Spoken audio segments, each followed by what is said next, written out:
안녕하세요. 김혜영입니다. 여러분, 잠시 눈을 감고 자신의 감정을 느껴보는 시간을 갖겠습니다. 네, 지금 이 순간 어떤 감정을 느끼고 있으신가요? 그 감정을 명명해 보도록 하겠습니다. 자신의 감정을 명명하기 쉬우셨습니까? 그렇죠. 쉽지만은 않으셨을 것입니다. 우리 평상시에 매 순간 우리는 아주 다양한 감정을 느끼고 살고 있습니다. 하지만 자신의 감정을 매 순간 알아차리기는 쉽지 않습니다. 감정은 어떤 일이 일어났을 때 마음에서 아주 자연스럽게 느껴지는 기분이라고 합니다. 내 마음속의 표정이지요. 이 시간에는 우리가 일상생활에서 순간순간 경험하는 감정을 우리 아이들은 어떻게 느끼고 표현하는지 자녀 감정 성장에 대해서 알아보도록 하겠습니다. 네, 신경학자 안토니오 다마시오는 감정이 합리적 사고에서 아주 필수, 불가결한 그런 역할을 하면서 감정이 없으면 결정을 내릴 수 없다고 합니다. 자신의 감정을 명확하게 인식하는 사람은 적극적으로 사회적인 지지를 구하고 자존감이 높으면서 또 사회적인 불안이나 신경증이 덜하고 보편적인 삶의 만족도가 매우 높습니다.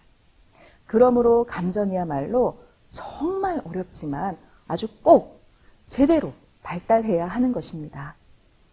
아주 높은 그런 사회적 지위, 명성이 있어도 자신의 감정을 통제하지 못해서 무너지는 일들이 있습니다.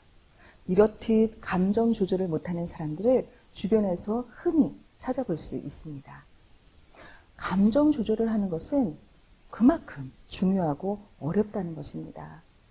어릴 때 아주 다양한 감정을 제대로 수용한 경험이 감정 조절을 위한 매우 중요한 요소가 되므로 우리 아이에게 감정을 제대로 알려주는 것이 아주 중요합니다. 감정은 어떠한 사건을 만났을 때 생기는 아주 순간적인 기분이기 때문에 한순간에 나타났다가 이렇게 사라지므로 상황에 따라 아주 적절하게 대응하고 컨트롤하는 것을 배워야 합니다. 그러므로 올바른 그런 감정 발달을 위해서 감정의 상황을 제대로 파악하고 또 감정을 정확하게 직시하고 대처하는 것을 부모님이 알려주시고 또 그러한 생활 환경을 조성해 주어야 합니다.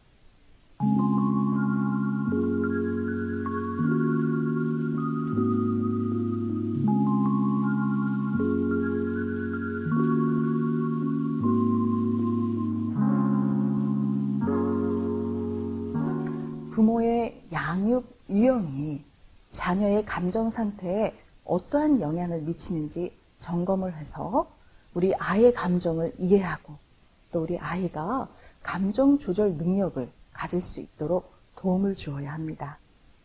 가족치료 전문가인 가트만은 자녀 양육 부모 유형을 축소 전환형, 억압형, 방임형, 감정 코칭형의 4가지로 제시하였는데요. 첫 번째로 축소 전환형 부모는 아주 자녀의 부정적인 감정에는 굉장히 무관심하고 무시하거나 대수롭지 않게 여기는 유형을 말합니다. 뭐 그게 울 일이야? 울 거 없어. 이렇게 아이의 감정에 대해서 무시하는 행동을 하기도 하고요. 별거 아니다 라는 말로 아이의 감정을 이해하기보다는 빨리 울음을 그치게 하고 또 아이의 관심을 다른 곳으로 이렇게 돌리게 하려는 경향을 보입니다.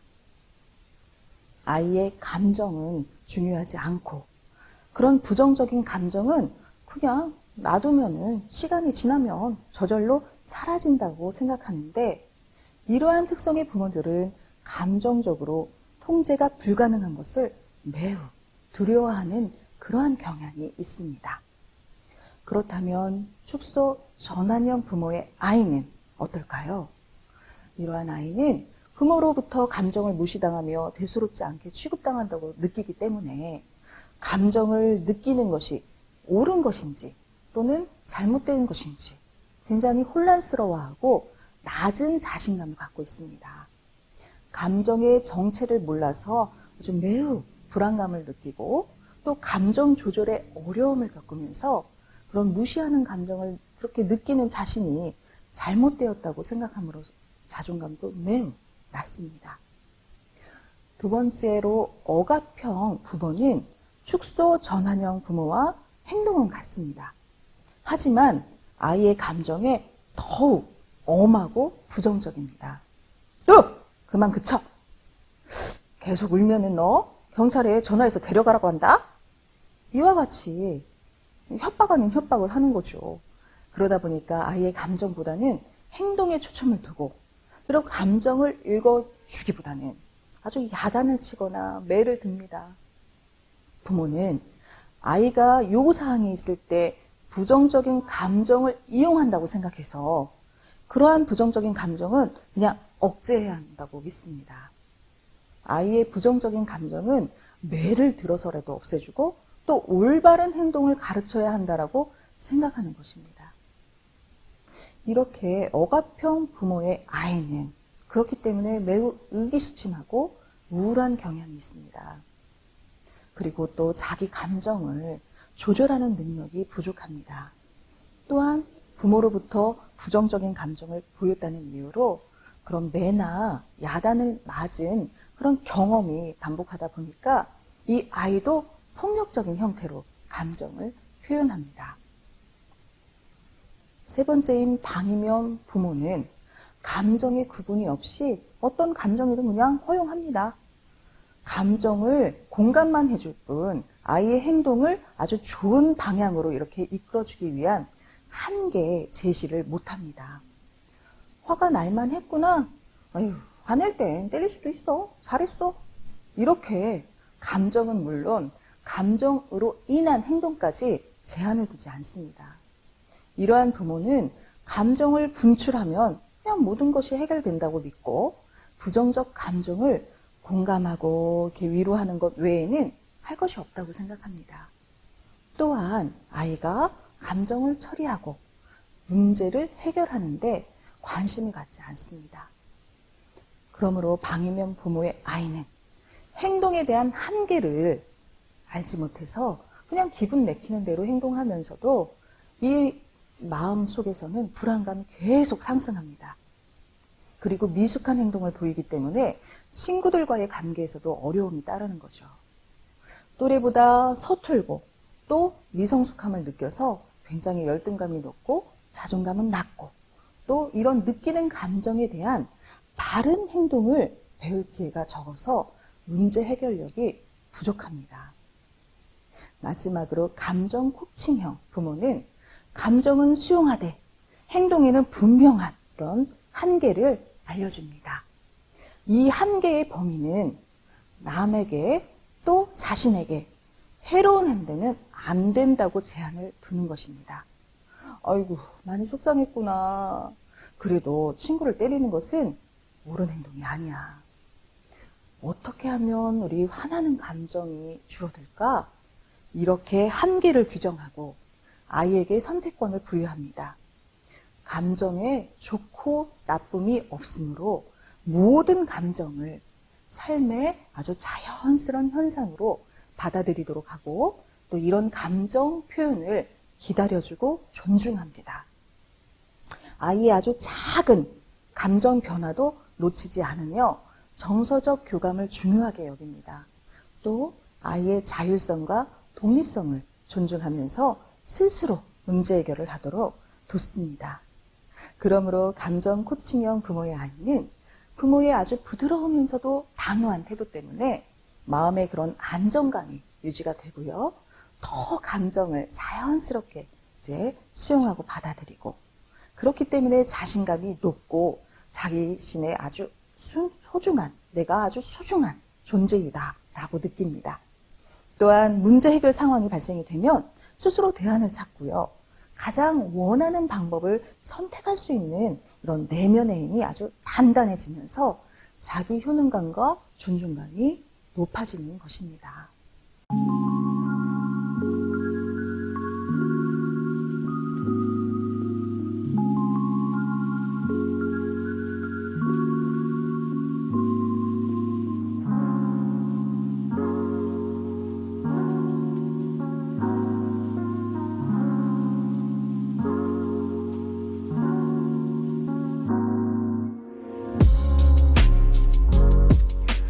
여러분, 그 EQ라는 단어 많이 들어보셨죠? IQ보다 EQ적인 사고를 하는 아이가 더 발전하고 성장한다고 합니다.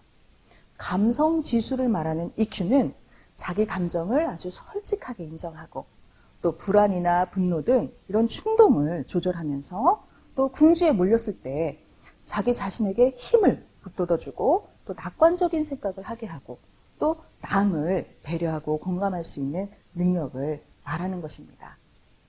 아무리 지능이 높아도요, 다른 사람과의 관계에서 서투르고 자존감이 낮으면 성공하기가 어려운데 이런 감정 코칭은 자녀의 EQ, 즉 감정을 올바르게 자라도록 도와줍니다.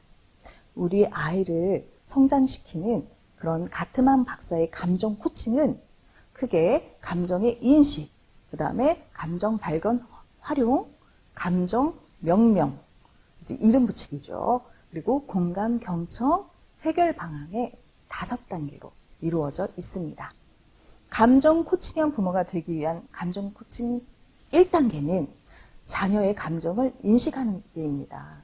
부모는 자녀가 감정을 보일 때 감정 코칭을 시도하는데 평소에 관심을 갖고 이런 자녀들의 표정, 태도, 행동 이런 등에서 감정의 변화를 알아차리고 또 민감하게 또 반응할 수 있도록 노력해야 합니다.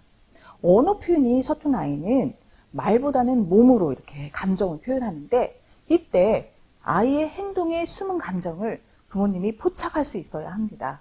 잘 파악되지가 않는다면 기분이 어떤지 이렇게 물어봐야 하는데요. 질문의 방식도 여기서 매우 중요합니다. 지금 화났어? 아이고, 지금 기분이 어때? 나 지금 화났어 보다는 지금 기분이 어때?